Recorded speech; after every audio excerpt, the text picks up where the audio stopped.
মতে মানুষ বাঁচে পৃথিবীতে দুইটা কারণে। এক হচ্ছে ভালো থাকার জন্য, আর দুই বলতে পারেন ভালোবাসার জন্য। এখন চিন্তা করুন তো কিভাবে ভালো থাকা যায় আর কিভাবেই বা ভালোবাসা যায়।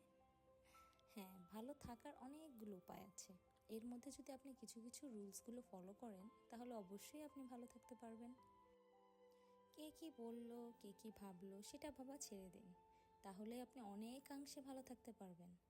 আর ভালোবাসার কথাটা যেটা, সেইটা আপনি আগে নিজেকে ভালোবাসুন। আমার মনে হয় নিজেকে ভালোবাসলেই আপনি অন্যকে ভালোবাসতে পারবেন, আর তখন আপনি অন্যের কাছ থেকে সেই ভালোবাসাটাও পেয়ে যাবেন। তাহলে আর দেরি কেন, এখনই নিজে ভালোবাসতে শিখুন, এমনকি ভালো থাকাটাও শিখে ফেলুন। তাহলে হয়তো আপনি লাইফের বেস্ট কিছু মেমোরি পাবেন।